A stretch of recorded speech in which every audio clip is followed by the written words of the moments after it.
Welcome to the Lend Academy podcast, episode number 100. Yes, we have made it to the century mark. This is Peter Renton, founder of Lend Academy.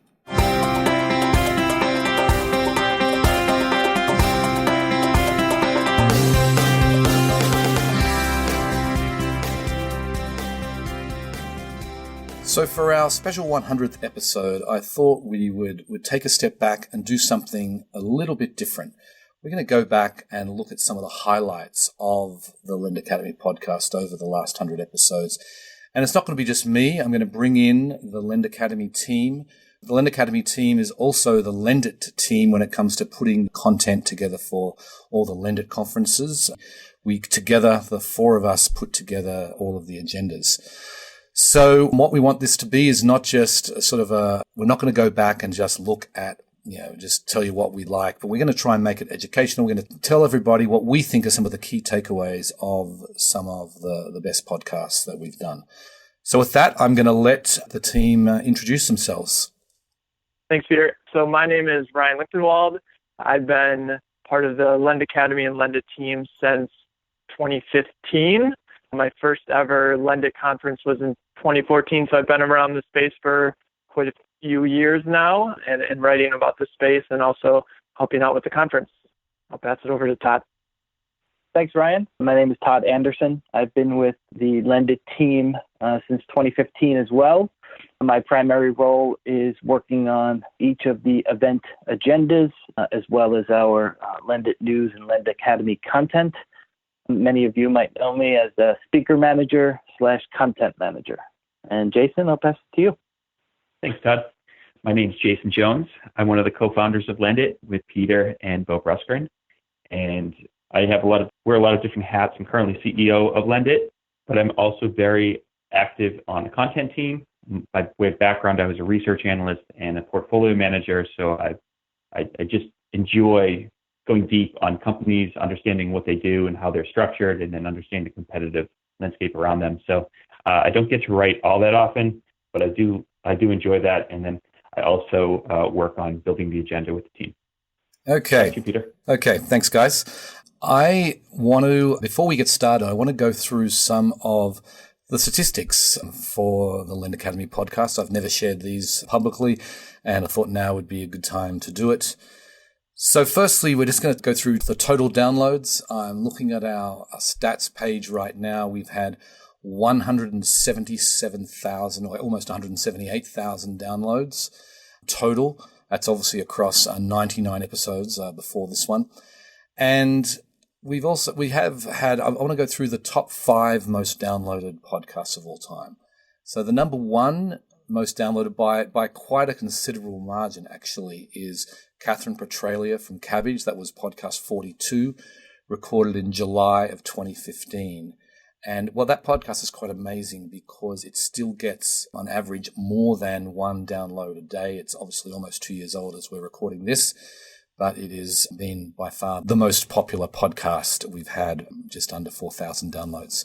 And then we have Aaron Vermouth, the former CEO of Prosper. This was back in February of 2015 when this was launched. It's had 3,227 downloads.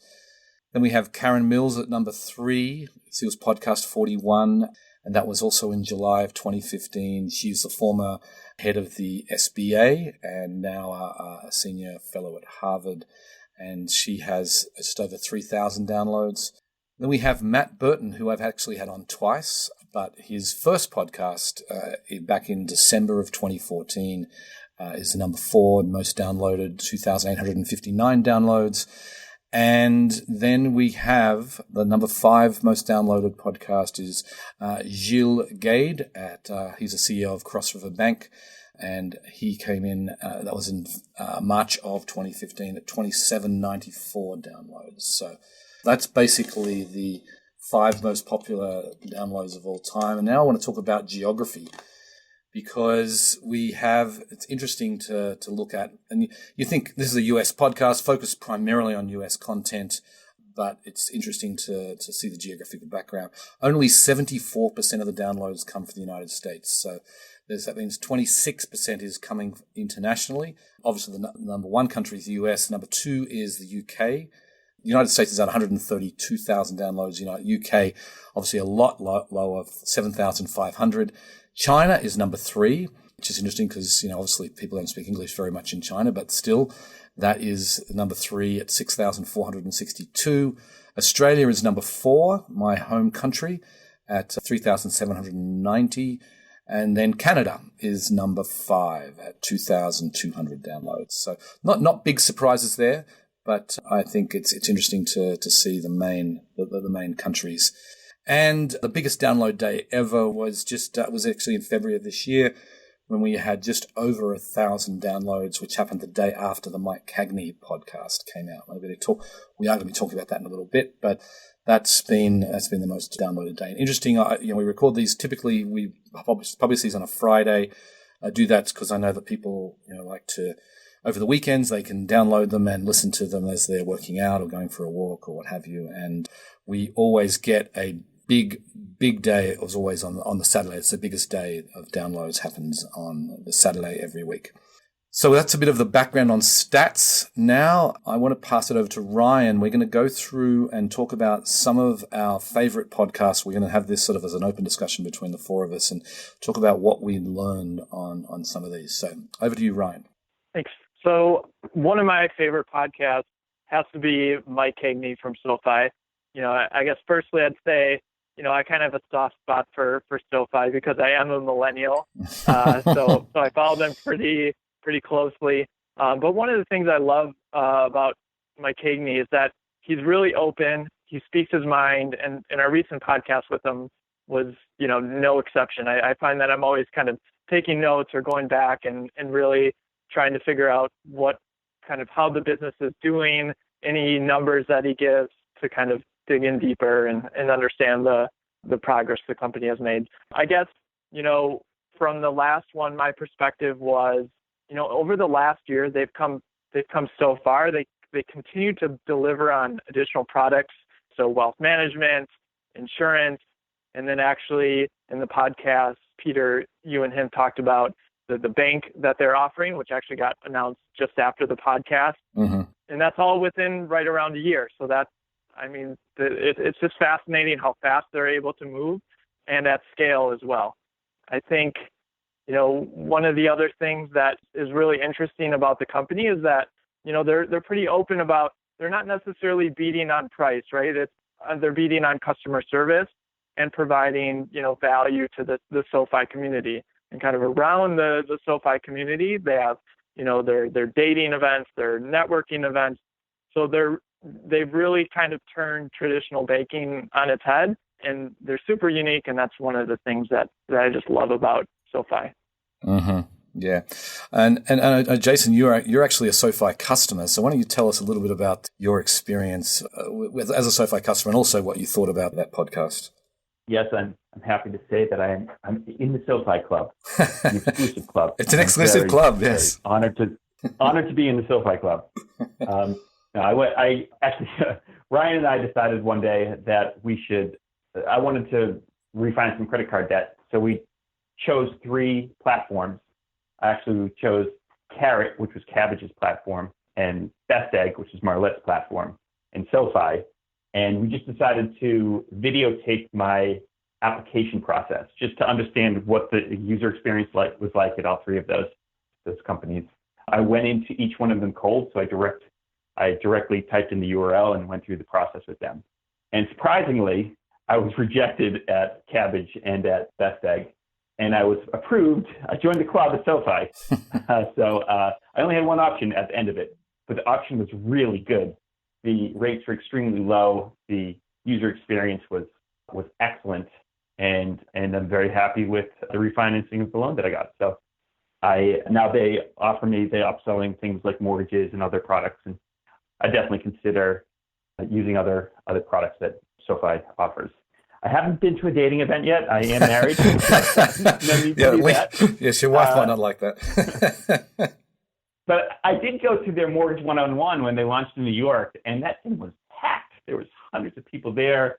It was like a meetup, but there was a lot of excitement, and they were teaching people about how to buy their first home. That was a pretty cool event. So I definitely see their involvement with the community aspect and the feel of being part of the club. SoFi is doing well with that. Yeah, and I mean, that's, to me, no other financial institution has done as good a job as SoFi has of making that sort of club-like feel into making a sort of a high-end, more exclusive type experience. And I think they've done a good job with that. But the other thing, going back to what Ryan said, I mean, the execution that they show, Mike Cagney will talk about something and then, it'll be done, it'll be executed, it'll be out the door a month or two later, and this happens again and again and again. And I've had private conversations with him, and he talks about stuff that's coming down the pipe, and then next thing you know, it's out, and it's not only just out, but it's executed and it's done well. And I think they're really, really good at executing, and they really have taken the leadership position in the space. And what Mike Cagney said on that show, which I thought was an amazing takeaway, he wants SoFi to be a $100 billion company. That's a valuation, and with 2 million customers in the foreseeable future. And that would put them on a par with any financial institution in this country. And I think to be a brave man that would bet against the SoFi team at this stage. Okay, so maybe Todd, you want to go and tell us what one of your favorites have been? Sure. Thanks, Peter. One of the, I think, more interesting ones, especially to someone like myself, I guess I'm still considered a millennial, though I'm more on the outskirts of being a millennial, was Stephen Dash of Credible. As someone who still has a fair amount of student loans, I know we've just talked about SoFi as a student refi, but I think Credible, their business model, the way Stephen runs the company, how much they've grown in the last few years was really something that, I thought was pretty exceptional. I think the fact that, that they're very much integrated with the partners that they have. I mean, recently they had signed a deal with Sallie Mae, but, the more partnership models that we've begun to see in the space, whether it's banks and fintechs and banks, I think Credible has done a really good job at integrating with whether it's local credit unions in Massachusetts or Sallie Mae. They really offer something that's a bit unique and, something that, gives a lot of choice when it comes to looking at options at lowering your rates. The most interesting aspect I thought was, we always hear about ownership of the customer, who's going to own the customer, offering them different products over the course of the customer's lifetime. Stephen has a slightly different view on this, which I thought was very interesting. It's more of a co-ownership look at a customer in that you can't offer them everything. And so understanding, who your partners are, understanding that, the borrower or the customer is not necessarily just owned by the lender. It's a really fascinating point. It's a different way to look at it as more companies are looking to offer more products, whether it's adding on insurance or adding on wealth management. He's come to the understanding that you have to kind of co-own this customer through different partners and through different companies. And I think that view is really unique as more companies are trying to add stuff. He's really trying to refine what they currently do well. And I think that's a little bit different than, some of the other companies out there. And I think they do a really good job at that. And I think he comes across very, very knowledgeable. The company's grown to 75 employees now. So they've, obviously been doing quite well the last few years. Yeah, I agree. I really enjoyed that podcast, and not just because Stephen is a fellow Aussie, but I think he has a really interesting concept. What I got out of that one was that, the whole idea that he put forward of, what we wanted, he sort of wants to re-intermediate in a way that is best for the customer. And, oftentimes you want to go and obtain a loan and you don't know whether you don't want to go and apply 10 different sites. That's kind of, it's a waste of time and energy. So what Credible has done is like, okay, you give us your information, and the fact that he's been able to get like the underwriting models of some of these platforms to really tightly integrate with them. So he knows when he's sending them to a platform that they're going to get approved, and he can take all of that and say, right, I know you're going to be approved at these 3 platforms. This one has the lowest rate, and I'm going to send you there. I think it's a tremendous service. It's sort of a re-intermediation that adds value to the customer. And as you say, it's like a co-ownership of the customer, but the reality is having these sort of comparison sites, which you don't really have in the US for the online lending space very much. And I think in other countries, Australia, the UK, these comparison sites are what drives almost all traffic to these online lending platforms. So it's interesting that I think he's got something that has, to my idea, really a lot of legs, and it's adding value for the customer. Yeah, and I think that the fact that it's a lot of the partners are also like local banks or local credit unions in different regions is really helpful as well, because it gives the borrower who's going to that local community or local regional college, a choice that is familiar with them. So it's not just a big bank, it's not just a countrywide choice, but it's also a local choice. So I think the partnerships they've struck also offer something unique, that it gives that community type feel to it, as opposed to just offering lenders that are countrywide. It gives a little more of a regional feel to it as well. Mm-hmm. Sure. Okay, Jason, what's been your favorites? What sort of caught your eye over the last 100 episodes? All right. So first, I'll start with saying that I feel like I've done this about 15 to 20 times, where after I've listened to one of your podcasts, Peter, I come back and I say, "Oh, Peter, that was the best podcast yet." It just keeps happening. So this, you asked me to go find my favorites. There's so many that I really like, and I would definitely say that this is one of the best products that Lend Academy makes, in my opinion. I enjoy listening to every podcast, and I learn so much about the companies and about the people in our industry from these podcasts. So, tough question. What are the best ones? I will first say that recently, I loved the CAGNY, the SoFi interview recently. Grameen was awesome, so interesting. Congressman McHenry, fascinating to see from a political perspective what's going on up there. So there's lots of picks that I could have came up with, and I know we're going to discuss some of them. But I'm picking two that, my first one is one from about 6 or 8 months ago, podcast number 73, Todd Nelson from Lightstream. The reason why I picked this one is because Lightstream is an auto finance online lender that is owned by SunTrust Bank. And this is, what was interesting to me here is that this is the only notable successful marketplace lending M&A deal that I've seen where a bank has bought a marketplace lending company or online lending company. And it's worked really well for them. So I love hearing his story. Auto finance is a $1 trillion business, and there's 50 million auto sales per year. And Lightstream has built this kind of direct-to-consumer auto lending solution. And about 5 years ago, SunTrust went out and they bought the company. It was kind of a bare bones company at the time. And SunTrust is not really a bank that is forward thinking in terms of technology. So at first they were really just thinking about buying the Lightstream portfolio. And then as they started talking to the management team, they realized that they could buy the whole company and kind of incubate it inside their business. And it was a big step for SunTrust to do that. And Todd described kind of that process of what SunTrust had to go through to kind of decide to buy a little tiny startup like that, tech startup.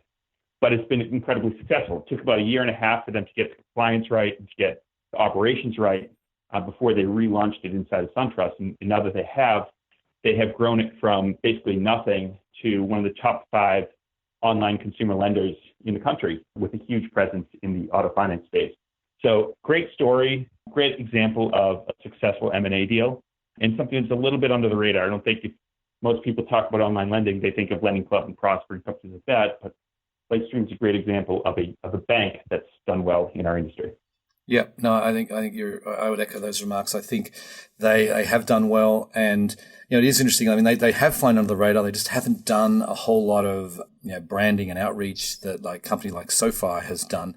But the reality is they have the advantage of cost of capital, and their rates are really, really competitive. And I remember doing that episode and thinking it was really interesting. Their mix of loans, like auto, as you said, is one of their primary, I think it was the primary category they have, and they don't do much in the way of debt consolidation. So they don't see themselves as really directly competing necessarily against, Lending Club and Prosper and SoFi, because they feel that what they're after a slightly different demographic. They're not after the debt consolidation crowd. And I think that they are sort of been a quiet achiever over the last few years, and I think they're going to be a force to be reckoned with from here on out. Yeah, they said one interesting quote, they focus on prime and super prime borrowers, and when they issue auto loans, they're obviously at a lower interest rate than a debt consolidation loan. So they said, if you don't have an interest rate starting at 1 or 2, like 1 or 2%, then you're just not competitive, and you need to price aggressively in this market. And using the bank's balance sheet, the deposit base, they are in a position where they can have an online lending business, but price at a very competitive rate. Mm-hmm. And it's super interesting. That's what Goldman's doing with Marcus now. Exactly. The deposit base to lend, and rates are going to be really competitive as these banks think about how they roll out their online lending businesses. Mm-hmm. Yeah. And again, M&A is the only bank that I know of that's bought an online lender so far. There's a lot of chatter about it. There's clearly lots of bank partnerships that are happening, but this is the example that M&A can work in the industry. And I wouldn't be surprised if we see more in the next few years. Yeah. And someone's going to recognize Lightstream eventually and say, some bank's going to say, oh, SunTrust did well with Lightstream, we should go do it ourselves. Mm-hmm. Yeah. Okay. I'm just going to briefly go through one of my favorites, which was the one that was done very recently, just a bit over a month ago, was with Andrea Jung, the CEO of Grameen America. I know you just mentioned it, Jason. The thing that I just thought it was just absolutely fascinating how they've been able to build a business serving, I would say, some of the riskiest borrowers of any online lender. I mean, these are people who are first-time entrepreneurs that are taking out loans that with, obviously, sometimes they're not very educated. I mean, they either have no credit score or they have a low credit score, and they're getting a default rate of 0.3%, which, I mean, that's just incredible. That's incredible if you're lending to a super high credit score, really experienced entrepreneur who's got a very established cash flow generating business. But these are first-time entrepreneurs, and oftentimes they don't even have a business when they take the loan. They're just getting started. So to me, that was really interesting. And they run a primarily offline business, but to me, it says what is possible. It points to what is possible, that you can have these businesses. If you can sort of duplicate what they've done offline and bring it online, then, and I know there are companies trying to do that, but just it basically points to me of what is possible. Yeah, I think an important part there was the fact that they've also originated more than $600 million in loans, if I remember correctly. Mm-hmm. So, I mean, they've done this at scale. I mean, the default rates are proven at scale, which is amazing. Yeah, amazing. And I think, can you talk a little bit about how the group support system works? I think that's a big part of Grameen. Yeah, so I mean, that's the one thing that I learned. You don't need to have a lot of experience or a good credit score, as I said, but you have to have a commitment you have to take a week off and go to a week's training, and then you have to go to these meetings once a month where you get this sort of group support kind of thing. And I think that's been the key to what they've done. And then also they work with a local loan officer who's really a coach as well as a loan officer, and helping them get their business going. And I think that's been a critical piece. Anyway, I want to keep going because we've got a few more to cover. Ryan, why don't we go back to you and tell us another one that you really like? Sure. So another one I really enjoyed was Peer Street. So, it feels like, over the last year or so, the real estate crowdfunding companies, a lot of them are kind of coming of age, and, we're really starting to see the true players. And I really feel like Peer Street is one of those. And I just love their story, right? So you interviewed Brew, and Brett is one of the co-founders who originally founded Google Analytics, which is, fascinating. Everyone uses Google Analytics. So they come from this data background, and I think you can kind of see that permeating throughout the business, especially in the interview. One other interesting fact that I learned was, Michael Burry, famous for, calling the mortgage crisis is on their advisory team, which is obviously a huge boon to the company. But, specific to their business model, it was really interesting to hear how they operate through these origination partners, right? So they partner with these people who have traditionally made loans to, these fix and flip properties. And these are really experts in their individual area, in that community. And so they know the market, and that's really important. And that kind of model helps the company scale. And it also creates, it's a win-win, right? So the origination partners now have a market for them to sell their loans into with Peer Street. And then Peer Street goes and turns and re-underwrites the loan. And, so the interests are aligned because the origination partner also has skin in the game. I think it's at least 10% of the loan. And then I guess the other interesting takeaway was learning kind of about the borrowers that they have. So the average interest rate to borrowers is around 8%. And, they're short term, average 9-month term, and an average of 62% loan to value, which in my opinion is extremely safe, from a real estate perspective. And I think that's one of the things that differentiates Peer Street and why I like the company. It's so interesting. Mm-hmm. Yeah, I mean, I've actually been an investor on Peer Street for right on a year now, and I've been very happy. I think the interesting piece that they have, I think what's important for any platform, whether you're real estate, small business, consumer, is to have a customer acquisition channel, a borrower acquisition channel, most importantly, that it can deliver you low-cost borrowers. I think those companies that are going out of business didn't have that, and I think Peer Street have with working with these sponsors that they have they've sort of developed this proprietary channel that is it means that they can bring on deal flow inexpensively. I think that's been a real critical piece. Anyway, so Todd, I want to get on to you for another one of your picks. Thanks, Peter.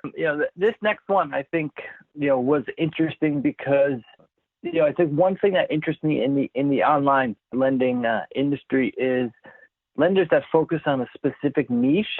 And I think in podcast 71 that Peter did with the two founders of Street Shares, the focus they have right now on veterans and veteran-owned businesses, now it's not 100% of their focus, but it's their primary focus.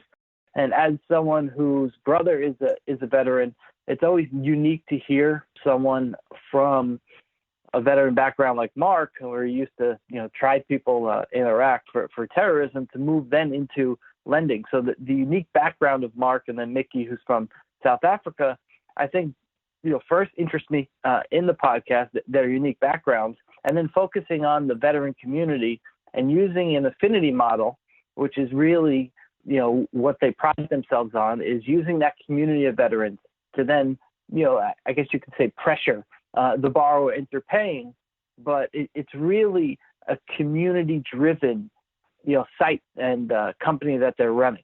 The new Reg A Plus has now opened them up for non-accredited investors. They offer their business bonds at a fixed rate of 5%. So they're offering a unique opportunity to a unique group of people in veterans.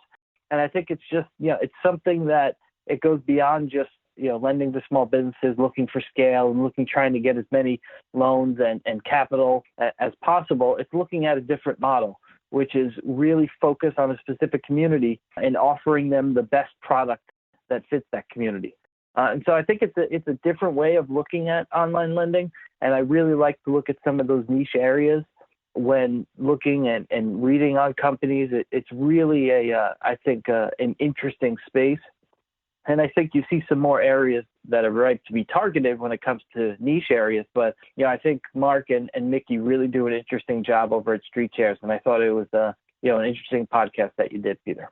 Yep, I agree. And I think the other piece is, they actually have an offering for non-accredited investors, which is somewhat unique, that the veterans bonds, where you can invest in those loans to veterans and get a return even if you're not an accredited investor. Anyway, I want to get to Jason one more time, talk about another one that you really like. Okay, my next one is podcast number 74. This is Direct Lending Investments, run by Brendan Ross. I love this podcast because we've known Brendan since before he started, when he was just an entrepreneur with a dream, and we've seen him develop one of the best fund manager growth stories in our industry. We actually had him on the podcast twice. The first time he was on the podcast, his fund was at 73 million. We brought him back 2 years later, and his fund was at 730 million. So he grew 10 times over 2 years. He's had an incredible growth story, and Brendan's a fun guy to listen to. He's one of the industry's best self-promoters, which is entertaining. But in addition to that, he's one of the smartest guys in the industry. And I just love how he's built his business. You know, when he started several years ago, everybody was launching P2P funds on Lending Club and Prosper. And Brendan looked at that and said, no, that's not what I want to do. I'm going to focus on small business lending and specifically on short duration, high yielding loans. So from the very beginning, he took a different tack than most of the other fund managers that were out there. And then in addition, he was a tough negotiator right off the bat. He bought whole loans, but when he bought them, he negotiated credit enhancements right off the bat. He basically said, I will buy loans from you, little tiny small business lending platform, but you're telling me what your interest rate is. If your interest rate starts to decline, then the service fee that I'm paying you will decline at the same rate. So therefore, I'm baking in protection if you don't deliver what you say you're going to deliver. He also went ahead and he created a segregated bank account right off the bat. So all loans would go into this bank account and it would be independent of the actual lending platform. So he's setting up bankruptcy remote structures right off the bat.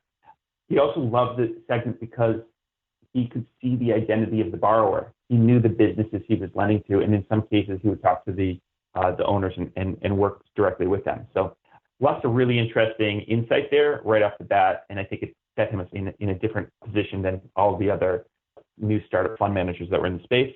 He quickly moved to extending credit facilities, much like a bank would do, where the loans would be put into an SPV, and he would extend one loan to that SPV. It would be a fixed rate. And in that case, he would have the lenders lock in a fixed rate for that pool of loans. So basically, they were guaranteeing the rate. So if the loans in the pool actually defaulted, the lender would eat the losses, and Brendan would get a locked-in rate. So really tough negotiator, smart negotiator, and that's why he has been able to do so tremendously well. Also, he picked a category where duration was short, so the payback was quick, and it was protected him for any kind of rise in interest rates, and very high yielding areas like invoice financing and areas like secured real estate. He's lent to a bunch of different platforms at this point, and his performance has been great. One of the best performing, as Peter knows, kind of in quarterly reports. Brendan's fund is always one of the best performing investments in the industry. Yep. No, Brendan has done a great job. I've been a big fan. Obviously, I've been an investor now for 4 years in the fund. I was certainly one of the very early ones on board because I'd known Brendan for a while. I first actually interviewed him for a Q&A on the Lend Academy back in 2012. It was I think it was about 5 years ago. And yeah, I think he's, as you say, he's a very smart guy, and I think he deserves all the success he gets. Anyway, unfortunately, we're out of time, and I still have others that we wanted to cover here. I wanted to talk about Jeff Stewart from Lendo, which was a fascinating episode. Anthony Shea from Loan Depot, who's probably the biggest big time entrepreneur I've had on the podcast in the first 100 episodes. He's built up a company from 0 to 5,000 employees in just a small number of years. And then Catherine Petralia, the number one most downloaded.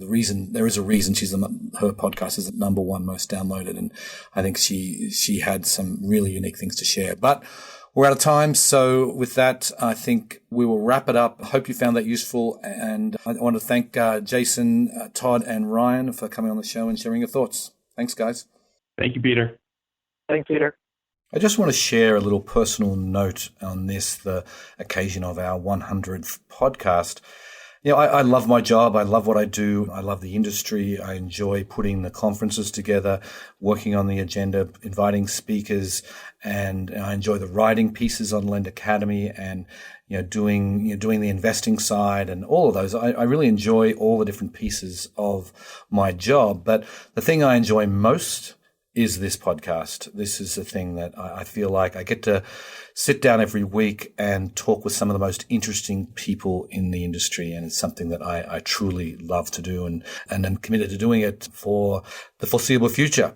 And also we had the Lend Academy team on this time. We're going to be doing more with the Lend Academy team, the Lend content team. We are interchangeable. So as we go forward, you'll find some special things that we're going to do, which will bring us and give you more access to us and help us share our thoughts with you more. Anyway, on that note, I will sign off. But before I do, just on this 100th episode, I just want to make one more request to please go and give us an honest review on iTunes or Stitcher. We'd love to get some more reviews out there, and it helps people find the show. Anyway, thank you very much for listening, and I'll catch you next time. Bye.